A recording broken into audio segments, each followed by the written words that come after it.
En transmisión, Falconía.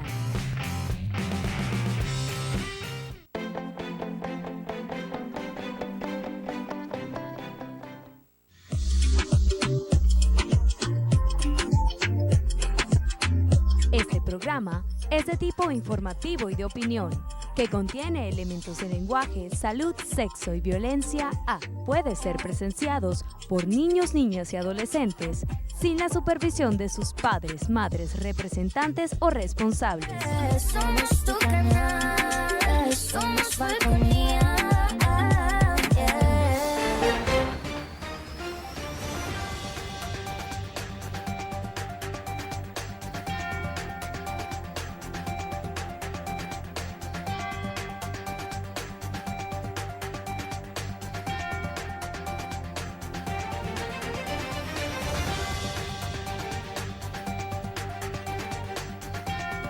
Hola, ¿qué tal? Buenas noches, bienvenidos a Punto Fijo de Opinión a través de Falconía. Como siempre es un honor estar con ustedes, gracias por la atención que nos dispensa. Nuestro invitado para esta noche es el amigo Hugo Arias, invitado permanente a nuestro programa, es abogado, es dirigente político, analista político, por eso lo invitamos cada vez que podemos a Hugo Arias por su capacidad de análisis. Bienvenido una vez más a Punto Fijo de Opinión, a Falconía, gracias por estar con nosotros. Gracias, Henry, a ti por la invitación y a usted, amigo, que nos está sintonizando. Muchas gracias por permitirme entrar a su hogar a esta hora. En Venezuela la política pareciera que estuviera marchando al revés, ¿no? Cosas que no se entienden en política. ¿Qué análisis hace usted de la renuncia de los rectores del CNE? En primero, los primeros rectores, que fueron 8, entre principales y suplentes, sabemos que son miembros son militantes del PSUV, el PSUV, la Asamblea Nacional, el gobierno como tal les exigieron la renuncia. Y luego renuncia Roberto Picón, pero no entiendo las palabras de Picón, el discurso de Picón. Renuncia Enrique Márquez, tampoco entiendo el discurso de Enrique Márquez, ¿no? ¿Qué análisis hace usted de esa situación? Recordemos que en enero, al ser ratificado Jorge Rodríguez como presidente del Parlamento Nacional, él dijo que estaban estudiando la posibilidad de renovar a los rectores del CNE porque ese se lo había pedido la gente de la oposición, cosa que no era cierta, la gente de la oposición no había pedido eso. O sea, que eso estaba en puerta, eso era una necesidad para el PSUV, para la Asamblea Nacional, para el gobierno, la renuncia o renovar la directiva del CNE, porque se dice que Pedro Calzadilla, su presidente, no agarraba líneas ni del PSUV ni del gobierno. ¿Qué análisis hace usted de eso? Mire, es un tema largo, vamos a tratar de reducirlo a su mínima expresión. Partamos del hecho de que el gobierno vino a gobernar con la intención de acabar con las instituciones. De hecho, el mandato constitucional que establece la descentralización de la administración pública no se cumple. Y no se cumple porque sencillamente fue todo centralizado y manejado por el gobierno central. Las instituciones que deben velar por esto no funcionan, como es la Contraloría. La Contraloría, que forma parte del poder moral, no existe. Y al no existir se producen la cantidad de hechos de corrupción que salieron a la luz pública, no fueron descubiertos, porque ellos lo sabían. Salieron a la luz pública como un debate político y entonces ahora andan buscando soluciones. No. Aquí la solución es otra. Aquí el fiscal general de la República, vienen los agricultores del Táchira, de Trujillo, de Mérida, toman algunas medidas fuertes de presión ante la escasez del producto, ante la escasez del combustible que tienen ellos para poder trasladar el producto, trasladarlo al interior del país, al resto del país. Bueno, y entonces cogen y meten preso al agricultor. ¿Y por qué no metes preso al presidente PDVSA, pues? Que es el que no le suministra la gasolina y el gasoil. ¿Y por qué no metes preso al ministro de Minas? ¿Y por qué no llama la atención del presidente de la República, que es el administrador de toda la República? No, pero tienes que salir con el tonto, porque la idea es acabar con las instituciones, que las instituciones pierdan su prestigio. El problema del CNE, mire, si lo vamos primero a responder la pregunta en concreto. El problema del CNE viene desde mucho antes de que se instalara el TSJ. Y el TSJ, para solucionar un problema político de alguien muy cercano a la presidencia de la República, decidieron nombrar a una miembro directora del del TCJ, del CNE como miembro, como magistrada del Tribunal Supremo de Justicia. Ahí quedó el CNE manejándose con 4 personas nada más. Ya había una vacante. Ahora la interrogante es, ¿y por qué si hay esa vacante, qué papel juegan los suplentes? Los suplentes, claro. ¿Por qué no incorporas al suplente? Claro. Se agrava más la situación cuando el presidente del CNE fija una posición distinta a la que le quieren dar los instructores, el señor Rodríguez y algunas otras personas para que él actúe aquí en el CNE.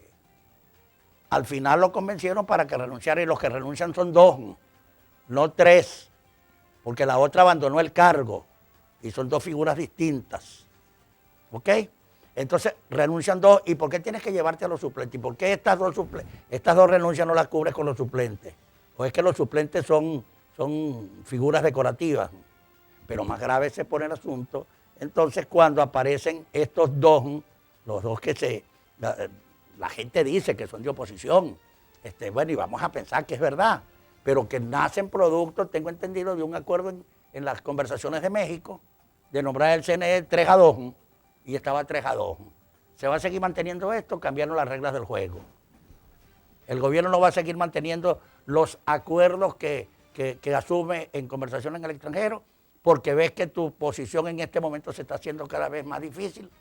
¿Y cómo es que el presidente de la Asamblea Nacional, cuando anuncia la presentación de la renuncia y para someterlas a la consideración del cuerpo y que el cuerpo resuelva sobre ello, las acepte o no la renuncia, dice que son los 5 magistrados? Sí. Y entonces ahí, Sin que esos ahí se aprobó no la renuncia, sino la destitución. Así es. Es más, eso, de los 5. eso han debido anunciarlo los rectores. Claro. Nosotros renunciamos. Y esa destitución irregular, cuando le admiten la renuncia que no existe, es un hecho violatorio de la Constitución Nacional. Por eso a mí me llama la atención que luego salgan Picón y salga Márquez a presentar una renuncia. No vale, si a ti te votaron. A ti te votaron. Ok, que empiecen a discutir ahora porque tú no aceptas esa manera de despedirte, ese es otro problema.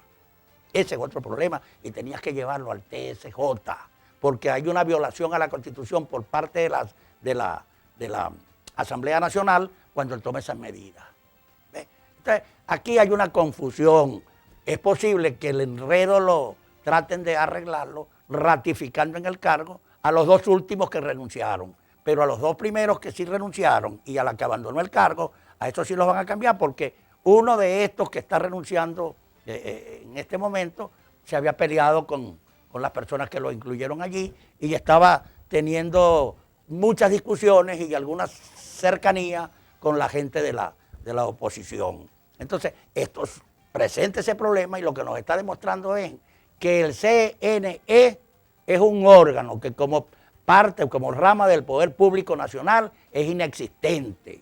Debe ser eliminado, debe ser revisada la Constitución Nacional de la República para separar de los poderes públicos del país, de las ramas del poder público nacional, tanto a lo que llaman el poder moral como el poder electoral. O sea, volver al modelo que existe en todas partes del mundo. 3 poderes, el poder judicial, el poder legislativo y el poder ejecutivo. Desde la Revolución Francesa ha sido esto así. Después Bolívar quiso montar una figura, un cuarto poder, que es el poder moral, pero que nunca se acordó, sí, nunca se aprobó. Pues quedó simplemente en una idea. Y ahorita que lo hicieron, no ha servido para nada. Es la realidad. Es la verdad verdadera de la cosa. Sí, ahora, ¿a quién perjudicó toda esta medida? Aparentemente el gobierno es el que está saliendo con las tablas en la cabeza. El gobierno. Pareciera que el pescado se le volvió cabeza. El tiro le salió por la culata, porque ellos lo que hicieron con esto era intentar desestabilizar la primaria de la oposición. Y ahora están hablando de la posibilidad de pedir la nulidad del proceso electoral de primaria, ¿ok? Porque no se acogen al mandato del CNE. Pues bien, las primarias le pidieron una cooperación al CNE, claro, claro. Y el CNE creo que no ha respondido formalmente, sino a medias. Entonces hay un silencio del órgano que debe responderme acerca de lo que yo estoy solicitando. Y ese silencio se convierte en una negación a lo que yo estoy pidiendo. Ante la negación que me está dando, entonces yo realizo mis primarias. Pero Calzadilla dijo que ellos seguían en sus funciones hasta que la Asamblea Nacional escoja a los nuevos integrantes del CNE. Sí, pero es una función, por supuesto, que ellos no pueden abandonar el cargo, ellos siguen allí, pero resulta que es un ejercicio a medias. Decorativo. No tienen porque no tienen la capacidad de flexibilidad movilizarse. para llegar a acuerdos. No tienen esa flexibilidad allí porque están sometidos a un criterio superior, que es aquí. La otra cosa, ¿por qué se hacen las elecciones? ¿Por qué va a ser la primaria directa sin participación del CNE? Por una razón muy sencilla. El nombramiento de los nuevos directivos del CNE se lleva por entre 60 y 70 días.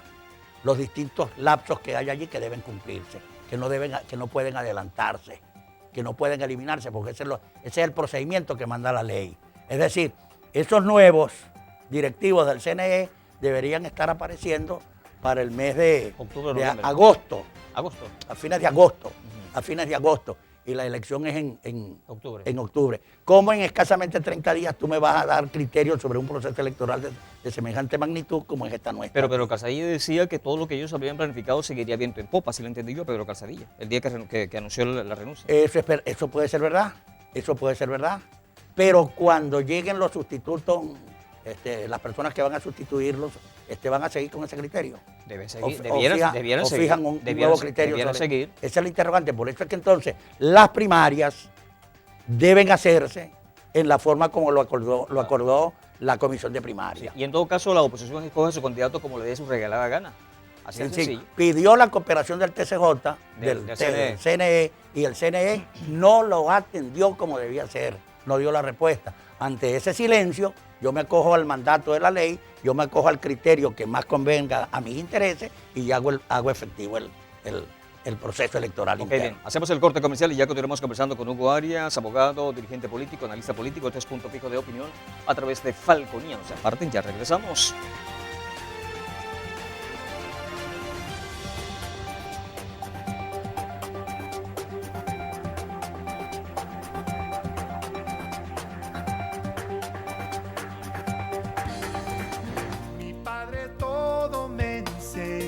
Mi padre reparaba cosas para todo el mundo.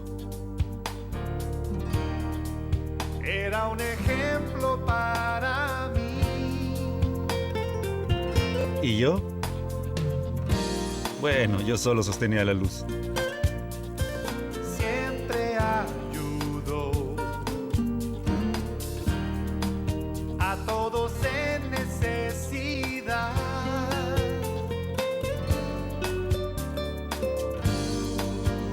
A través de los años, reparamos cosas de amigos y de algunos desconocidos también. Me estaba enseñando algo más que a reparar cosas.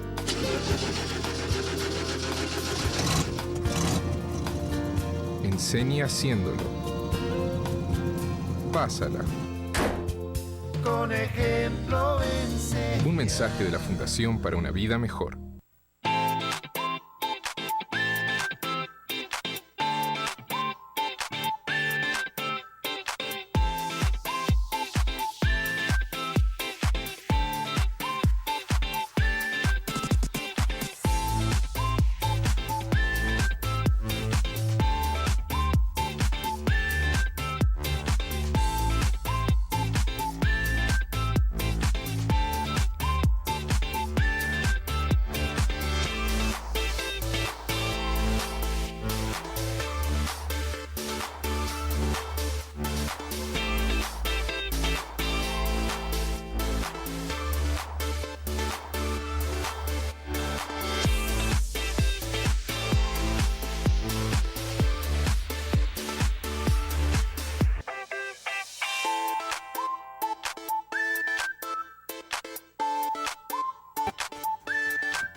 Continuamos con Punto Fijo de Opinión a través de Falconía, conversando con el abogado Hugo Arias, dirigente político, analista político.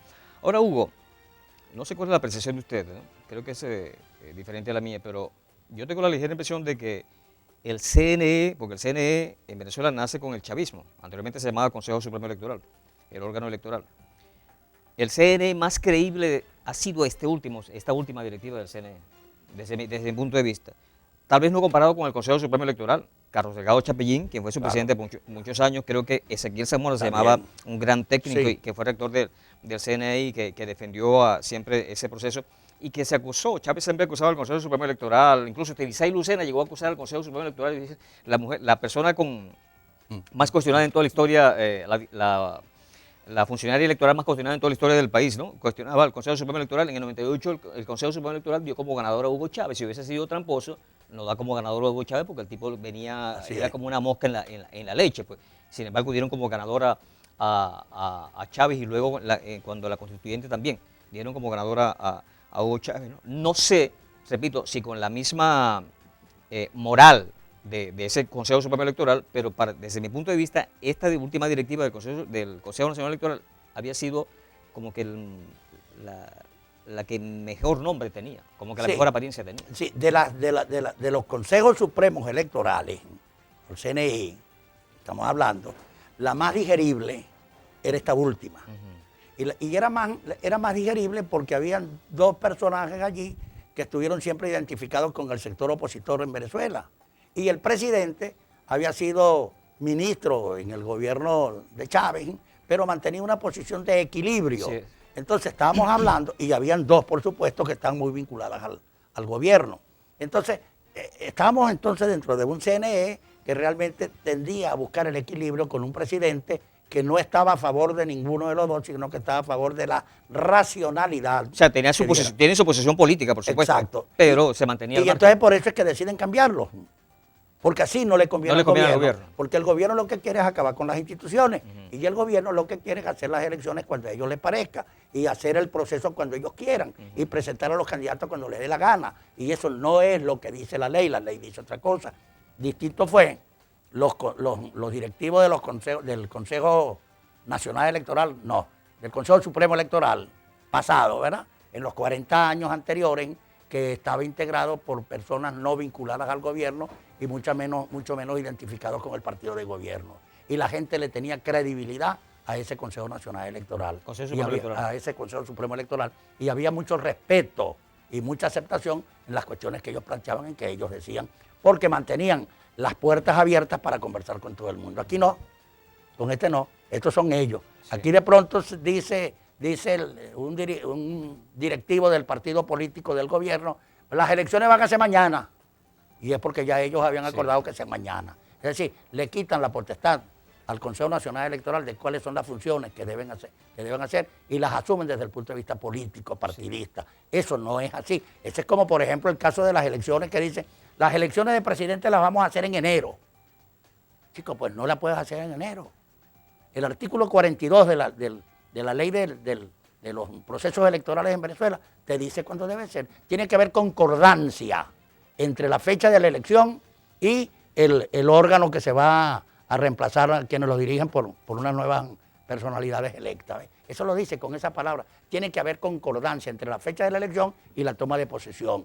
Si el presidente toma posesión el 5 de enero, el 10 de enero, entonces tú no puedes estar haciendo las elecciones en febrero o en marzo, porque no hay concordancia.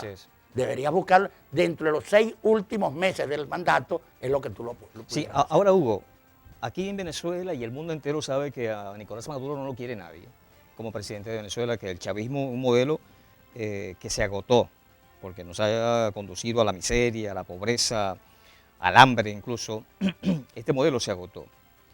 Y todo el mundo sabe que de las primarias saldrá el próximo presidente de Venezuela.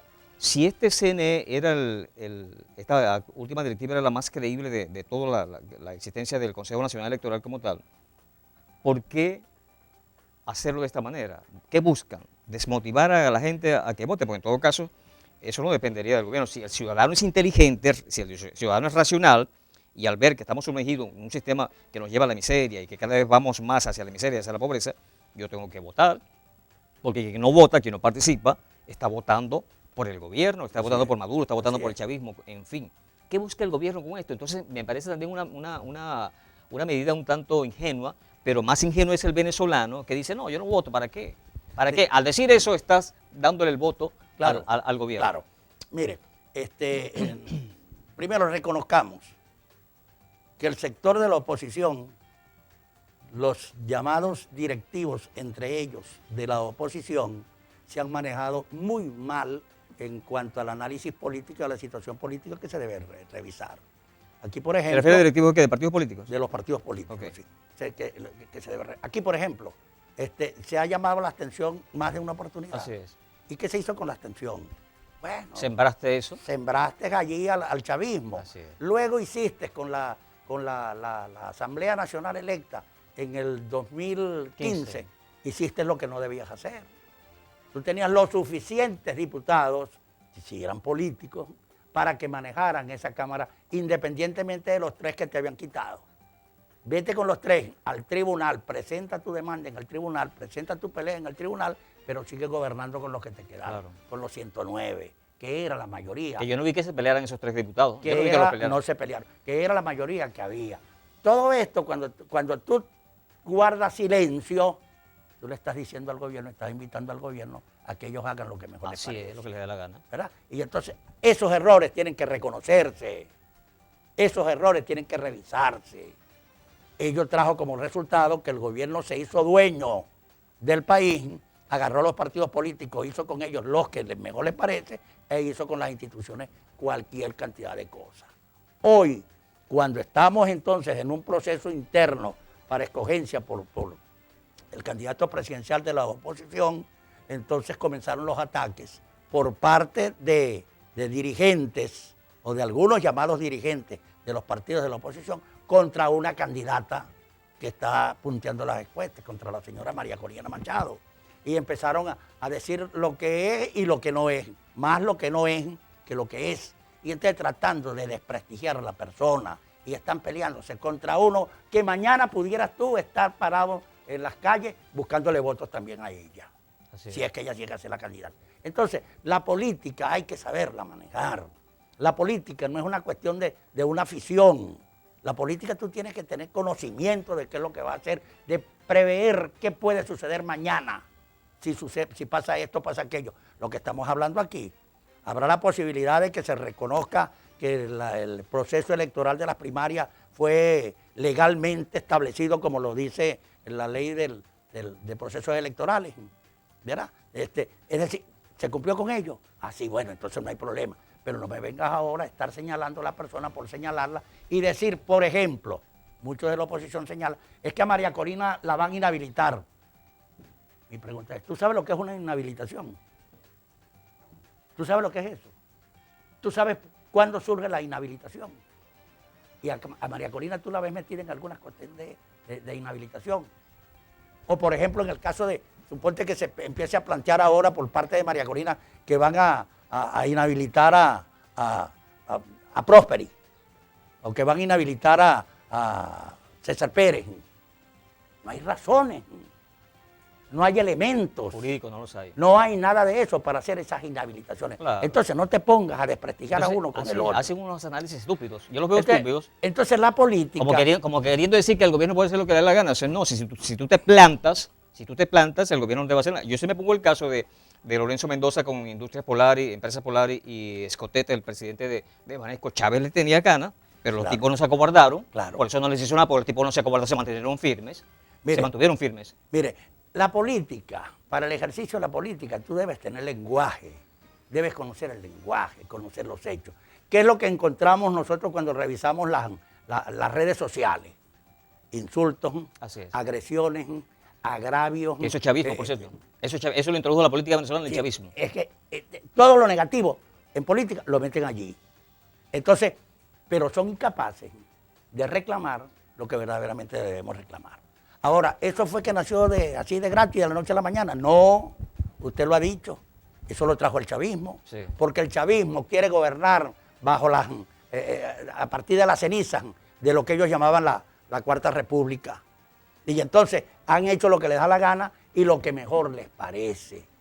Ellos implantaron la corrupción en Venezuela de manera democrática para que todo el mundo participe de los hechos de corrupción, por decir algo. Sí, ahora Hugo, el término democracia es un término griego y significa gobierno en manos del pueblo.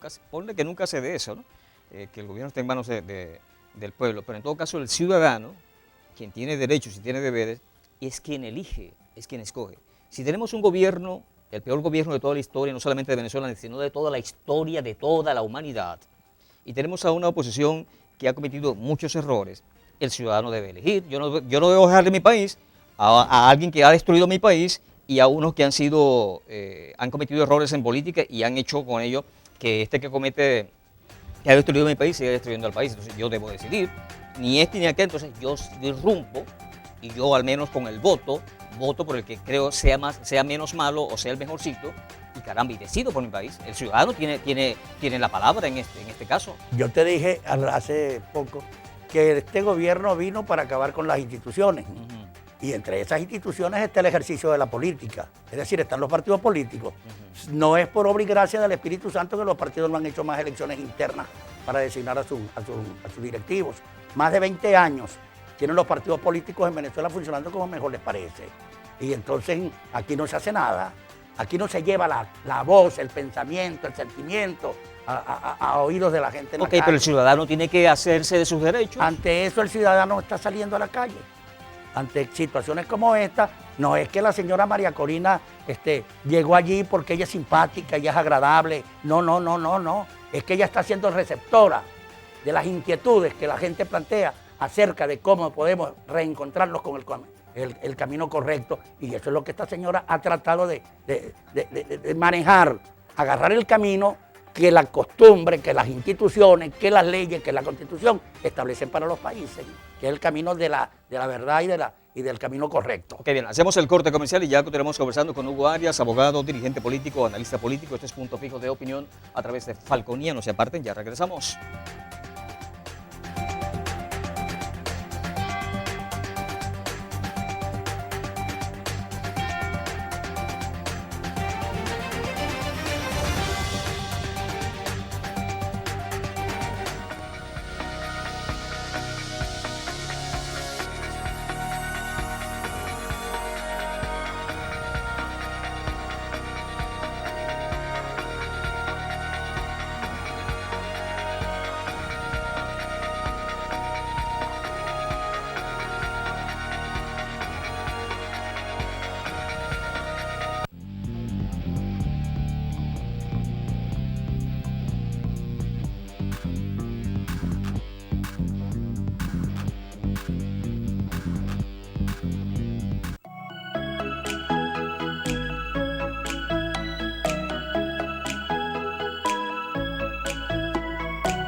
Pensamos en Miami como un lugar de gente rica, pero a 8 kilómetros de la playa hay personas que nunca vieron la playa.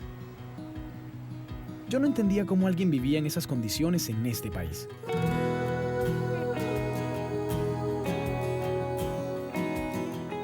Así que cuando organicé la fundación Joshua's Heart, la idea era dar participación a la mayor cantidad posible de jóvenes. Pienso que pasar la antorcha y encender una nueva llama de caridad en otra persona es quizá mi misión más importante.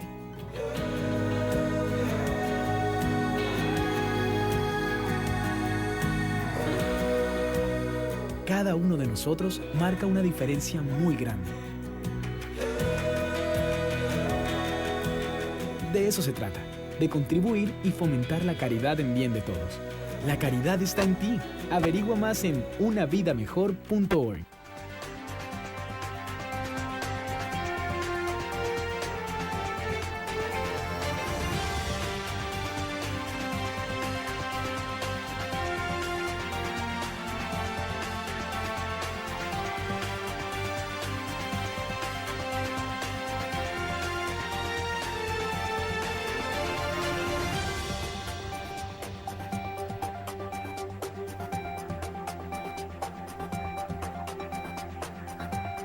Continuamos con Punto Fijo de Opinión a través de Falconía, conversando con Hugo Arias, abogado, dirigente político, analista político. Por cierto, hablando de María Corina Machado, que desde hace un buen tiempo las intenciones de voto al principio, hace unos meses atrás, comenzaron siendo encabezadas por Manuel Rosales, gobernador del estado Zulia. A mí me parecía eso extraño, ¿no?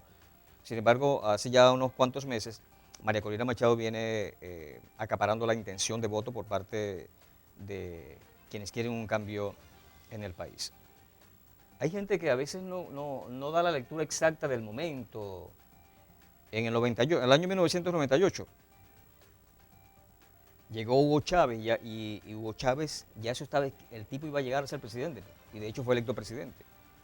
Y la oposición hizo cosas, es decir, que se asomara de que a Deico Pei era algo insólito en aquel entonces. Pero a Chávez eran partidos democráticos, era un sistema democrático, con fallas, pero era un sistema democrático. Nadie le metió el pie para que se cayera. Nadie le puso trampas en el camino a Hugo Chávez para que llegara a la presidencia de la República y sin embargo llegó a la presidencia de la República. En el caso de María Corina, el gobierno y los dirigentes PSUvistas le ponen trampa, pero la mujer no anda chillándose. Se lleva a un sitio y le montan un camión, la mujer se baja y se va a pie hasta su destino y cumple con sus adeptos, con quienes la apoyan. Entonces, el gobierno debe respetar eso. Si al pueblo de Venezuela le da la gana que su próxima presidente sea María Corina Machado, pues esa decisión la toma el pueblo de Venezuela. Entonces, hay esas dos cosas. Cuando Chávez en el 98 era indetenible y llegó a ser presidente de Venezuela por los errores que cometieron hacia el Democrático País, hoy en día va a llegar, yo considero que aún no ha llegado a ese punto en que María Corina es indetenible, pero va rumbo a ser indetenible María Corina Machado como presidente de Venezuela. Sí, mira, en las elecciones, en la década del 90, cuando surge el movimiento del chavismo, los sectores enemigos de la democracia, que en esa época los habían y bastante, así es, consiguieron en Chávez la posibilidad de poderse entrometer en un movimiento que los alcanzara a ellos para el gobierno. Y así comenzaron los famosos notables. Así y es. entonces se incorporó Miquilena, que no estaba en el golpe del 92. Y fue que hizo candidato a Hugo Chávez. Y entonces se montó en esto y como buen político, un hombre de experiencia, conocedor de la política, bueno, lo llevó por el camino y lo puso en manos de los capitostes de aquí de Venezuela. ¿Dónde vivió un tiempo Chávez en esa época de los 90? En la quinta, que era propiedad, el nombre se me fue en este momento, Macondo, en la quinta Macondo, del señor Enrique Otero Castillo, El dueño del Nacional. Y entonces, ¿y quiénes estaban? ¿Y dónde estaba el que luego fue el que inició el juicio contra Carlos Andrés Pérez? ¿Dónde estaban ellos? Pues formaban parte de los notables, de esos notables que querían acabar con los partidos políticos, porque ya ellos se creían con fuerza para hacer gobierno. La gente de Radio Caracas, así es, ¿verdad? Marcel el señor Granier, Marcel Granier quería ser presidente ya, Uh-huh. y ya comenzaron, y creyeron que ellos iban a manejar a Chávez. y Chávez les quitó Y los lo medios. primero que hizo Chávez fue que designó a la esposa, Carmen Ramia, esposa de Enrique Enrique Otero, la nombró ministro de Información y le duró 15 días, porque ella quiso acaparar toda la información que salía del gobierno y toda la publicidad en el diario El Nacional, que era el de sus intereses. Y allí vinieron los problemas con el gobierno. Y vieron que entonces Chávez no era muy fácil. Chávez quería el gobierno. Y a Chávez lo vendieron como algo simpático, como algo agradable. Pero Chávez no fue ni simpático ni agradable, ni siquiera con sus propios compañeros, los famosos cinco comandantes que dirigieron el golpe del 4 de febrero, ni siquiera con ellos fue. ¿O es que acaso no saben que él se cayó más de una vez a golpes con estos comandantes allí en la cárcel cuando estaban presos en el cuartel San Carlos? Eso es historia. Los libros que salieron después de esto. Habla el comandante de un señor que estuvo allí metido en el golpe también. Es decir, se entregaron en los brazos de Chávez porque habían que creyeron que podían llegar. Y la dirigencia política, antes que hacer frente a esas acusaciones, tenía miedo. Hizo silencio. Recuérdense que Chávez llegó a decir que iba a quemar iba a freír las cabezas de los adecos en aceite. Aquí la pregunta que la gente se hace hoy es, ¿le sobraron cabezas o le faltó aceite? Porque los adecos todavía están vivos y están tan vivos que están peleando con la dirección de su partido.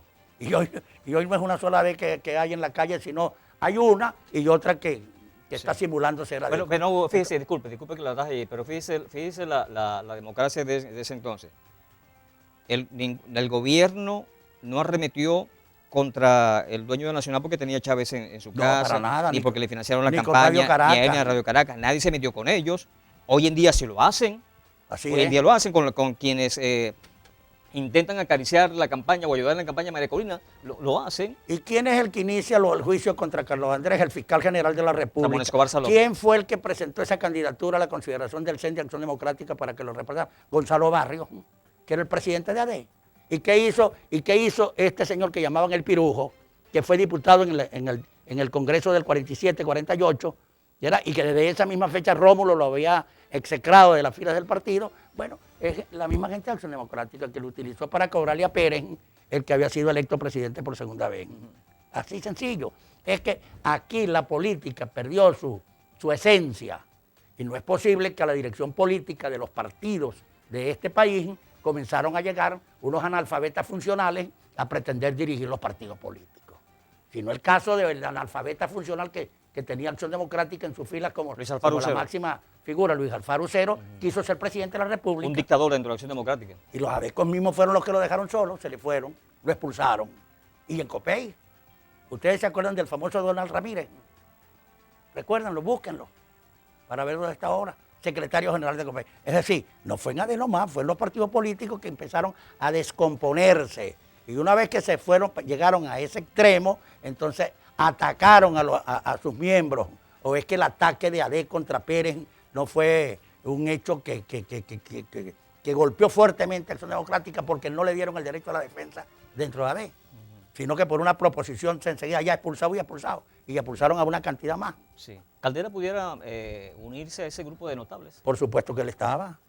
O es que el discurso... Porque con el hecho de haber fundado un nuevo partido, dándole la espalda al partido que él fundó y a esa democracia que él ayudó a fundar, Sí. caramba, eso fue bastante lamentable. Mire, solamente hay que ver que el discurso del 4 de febrero del 92 de Así Rafael es, Caldera, en el Congreso de la República. un discurso muy crudo, Así es. ¿verdad? ¿Y quién fue el segundo? ¿Quién intervino después de él? ¿No fue Aristóbulo? Aristóbulo. ¿Había o no había componenda? ¿Había o no había componenda? Entonces, está muy claro quién fue Aristóbulo. Aristóbulo fue uno de los máximos dirigentes del chavismo. Ministro de Educación, ministro no sé qué, ministro no sé cuándo, ministro... Hasta Chávez, hasta ya te decían que tenía Aristóbulo. Yo por lo menos cuando conocí a Aristóbulo y tuve buena amistad con él, le conocí siendo un hombre humilde. No hablo de su última época porque no lo traté en ese tiempo, porque por razones de distancia, él en Caracas y yo aquí en Falcón. Sí, yo Entonces, hace años vengo diciendo, ese análisis que yo hice cuando Chávez recibe en el Parlamento Nacional, cuando veo la figura vetusta de Rafael Caldera, lo vi como un derrotado y dije, ese hombre es un derrotado. Ese hombre, lo que hizo en su vida, lo que levantó con las manos, lo desbarató con los pies. Vimos a un Caldera derrotado, vimos a un Chávez joven, enérgico, victorioso, y vimos al presidente del Parlamento de esa época. Ávila. Sí, el coronel. Sí, el hombre paró Ávila. cuando Chávez dijo Casado con una hija de Michilena, por ante cierto. esta constitución moribunda, el hombre paró los ojos como una... Claro. Pero Caldera también fue...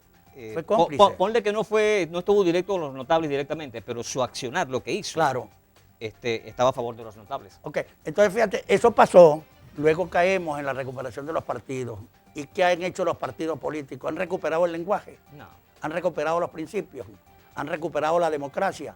Dentro de los partidos políticos en este momento no existe democracia interna, Sí. no existe lenguaje político y existe un lenguaje de agresión, un lenguaje contra la gente que se opone a lo que ellos dicen. Sí, bien, hacemos el corte comercial. Al regreso sí quisiera que habláramos entonces de la candidatura de María Corina Machado, que yo comparo el escenario con el escenario de 1998, ¿Cómo no? que hizo que llegara Chávez al poder en ese entonces.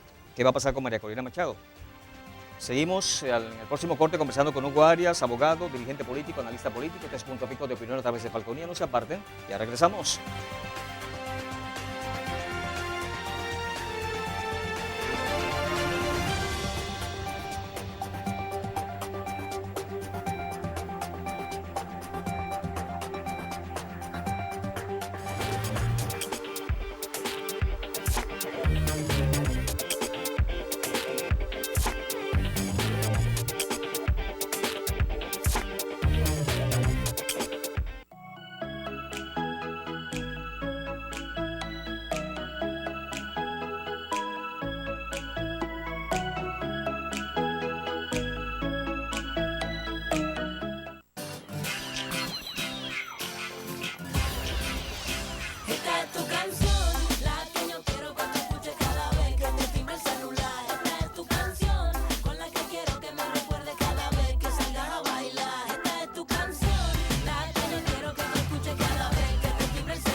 La amistad, pásala. Un mensaje de la Fundación para una Vida Mejor.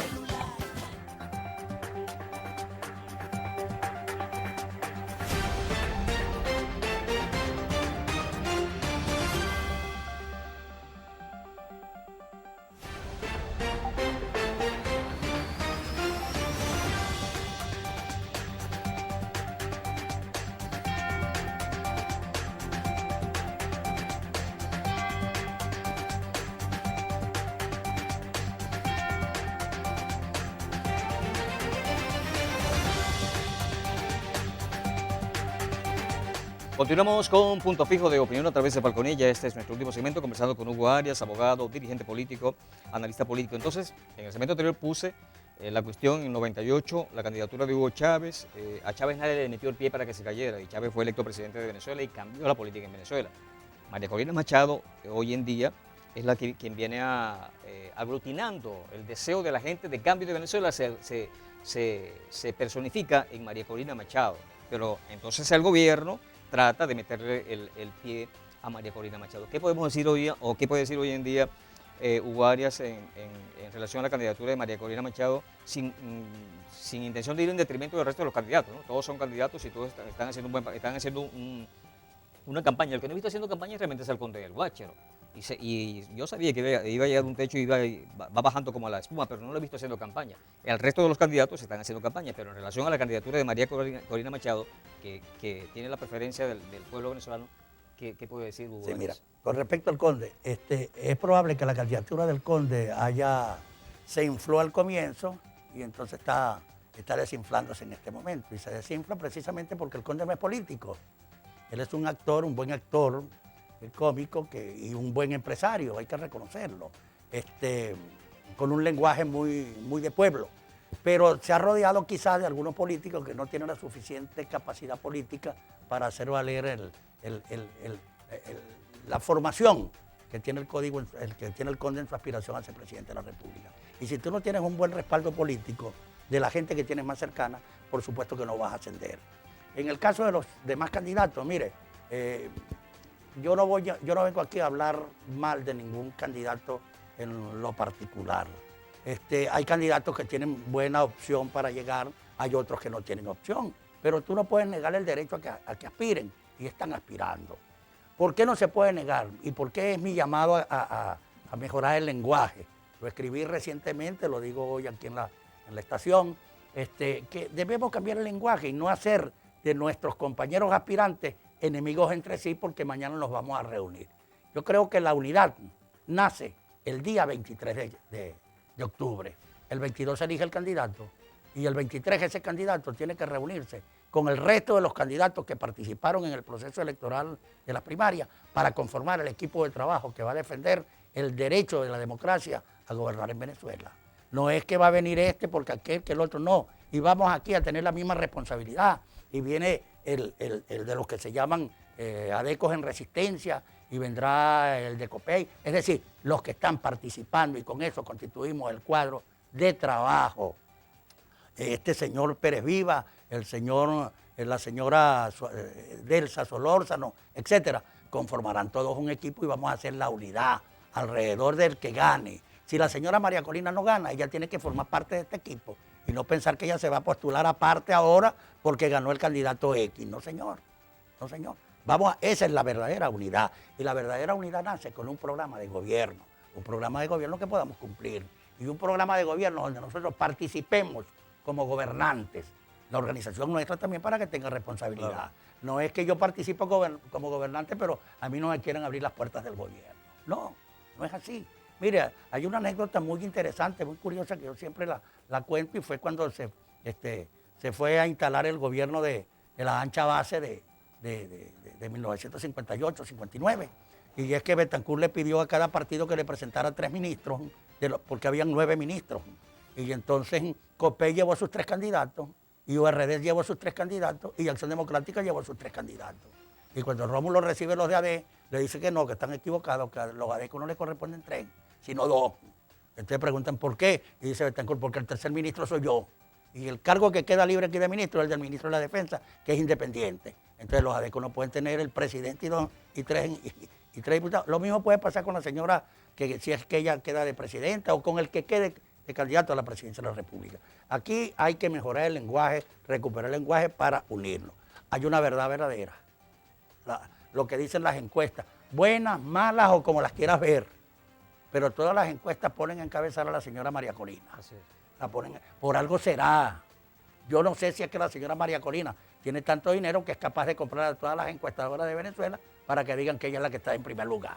Yo no sé si eso será así, ¿no? Pero lo interesante, lo que me llama la atención es eso, y la distancia entre el primero y el segundo es bastante considerable. Todo hace presumir que esta jugada, esta jugada de dados que sacó el gobierno a última hora fue con la intención de perjudicar a María Corina para crear otro candidato y, como dije al comienzo del programa, el pescado se le volvió cabeza. Resulta que ahora salió favorecida la señora Machado y es la que está en la sintonía con la candidatura. Y perdón, es que tú señalabas que era como que lo que pasó con Chávez, pero también lo que pasó con Pérez en el 73, cuando las caminatas de Pérez. Recuerde usted las caminatas de Pérez. Usted que nos está viendo, las caminatas de Carlos Andrés, las de que se hicieron aquí en Punto Fijo, para que vean cómo iba todo el mundo a esas caminatas y la gente contenta, cansada de tanto caminar y sorprendida de que un hombre de la edad de Pérez pudiera caminar con tanta fuerza y con tanta energía y lo más importante, que daba la cara. Y eso es lo que interesa en este momento en la política venezolana. Usted hablaba de propuestas, de programa de gobierno. Casi todos los candidatos llevan propuestas, tienen su programa de gobierno. María Corina tiene una propuesta muy contraria a lo que es el socialismo. Una economía de libre mercado. Así es. Una economía de libre mercado. O sea, la tipa sabe hacia dónde lleva el país. Pues muchos estarán en desacuerdo con ello, porque otros hablan incluso de economía social de mercado en lugar de economía de libre mercado, ¿no? Pero se debate entre esos dos modelos la propuesta de la oposición. Economía de libre mercado, economía social de mercado contra el socialismo. Que digan, algunos dicen que no, aquí no hay socialismo, no. Aquí pasó lo que pasó en Cuba, lo que pasó en la Unión Soviética, lo que ha pasado donde siempre ha estado el socialismo. Destrucción, hambre, miseria. Claro. Eso es el socialismo. Y ahora quieren aliarse al capitalismo para recuperar las cosas que ellos creen que deben recuperar. Mire, aquí, ¿qué es lo que más nos interesa? Recuperar a Venezuela de la locura donde la metieron. Para recuperar a Venezuela es necesario que los venezolanos nos pongamos de acuerdo. Y para que los venezolanos nos pongamos de acuerdo tenemos que identificarnos con las primeras cosas que vamos a hacer.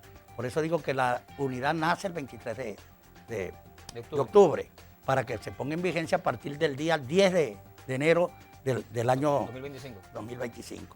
¿Por qué esto? Porque mira, aquí el problema, Venezuela tiene dos problemas que son gravísimos. Uno es el problema económico, que incide en todo, y el otro es el problema político. Y tenemos que buscarle la solución al problema económico. Recuperar la institucionalidad que se ha perdido. Ese es un problema político. Sí. Aquí tenemos nosotros que revisar el capital. ¿Qué es capitalismo? ¿Qué es liberalismo? Que venga el capital para reconstruir los programas industriales que tenía Venezuela y que fueron acabadas por esta cuerda de personas que llegaron a gobernar a Venezuela. Nosotros tenemos que recuperar la industria petrolera, la metalúrgica, los polígonos industriales de Valencia, por ejemplo. Sí, claro. La zona industrial de Valencia completa. Eso hay que completa. La de Anzoátegui. Los vehículos que se fabricaban aquí en Venezuela. Es decir, todo eso es economía. Que llegue el capital. Y para que llegue el capital, el Estado tiene que ofrecer garantías jurídicas de que van a trabajar tranquilamente, ¿verdad? Aquí viene el problema económico. Tenemos que revisar. Una de las primeras cosas que hay que revisar es la Constitución. Hay que reformar la Constitución obligatoriamente. Especialmente con el mandato presidencial. Obligatoriamente. Limitar el mandato presidencial, claro. El poder legislativo, los poderes públicos que tiene la Constitución. Es decir, las sanciones para los funcionarios públicos que no cumplen con su deber. Es decir, hay muchas telas que cortar allí. Y los partidos políticos. Aquí el Estado tiene que volver a lo que se hacía siempre en Venezuela, que era el financiamiento de los partidos políticos de acuerdo al tamaño del partido político. Totalmente de acuerdo. Ayer habría equilibrio entre todos los... ¿Y por qué es que no hay equilibrio ahorita? Porque el partido de gobierno se coge todos los reales todos los reales para hacer lo que es y lo que no es. Y usa los recursos del Estado para promover sus campañas. Para promover sus campañas y utiliza los bienes del Estado. Así es. Entonces, con eso hay que acabarlo. El presidente es el presidente de todos los venezolanos. No, aquí el presidente es el presidente de un partido político. No es posible que un señor que dice que es vicepresidente del partido, todas las semanas utiliza los canales de televisión del Estado para hacer un programa político de su partido allí. Y entonces, y eso no son bienes del Estado que están siendo utilizados en favor de una persona en lo particular. ¿Es eso o no es delito? Hasta donde yo entendí, el derecho, ese es un delito. Ese es un delito lo que hay. ¿Y por qué no lo sanciona? Pues? ¿Y dónde está la Contraloría? Todo eso hay que revisarlo. Fíjese usted cómo estoy hablando de dos problemas fundamentales, que son el económico y el político. Vamos a hablar del sueldo. Aquí no hay sueldo. El sueldo desapareció. Las pensiones. ¿Por qué están las pensiones del Seguro Social en el nivel que están? Porque sencillamente el gobierno se volvió loco. El gobierno de Chávez y luego este gobierno de Maduro, y empezaron a darle pensiones con la plata del Seguro Social, con mi plata, porque yo soy un pensionado del Seguro Social, a darle a gente que nunca ha trabajado. Y dice la ley del Seguro Social que para tener derecho a la pensión, tú debes haber cotizado 750 semanas. Y allá hay personas que cotizaron que no han pagado una sola semana. Todos los reales del Seguro Social se acabaron. Hoy lo están viviendo gravemente las personas que van a los hospitales, ¿verdad? Y particularmente los enfermos renales. Vaya a ver cómo está la situación de los enfermos renales en todo el país. Así. Bien, Hugo, estamos llegando al final del programa. ¿Con qué quiere cerrar el punto fijo de opinión de esta noche? Después de lo que dije, chicos, mira, me dan ganas de seguir conversando sobre esto mismo.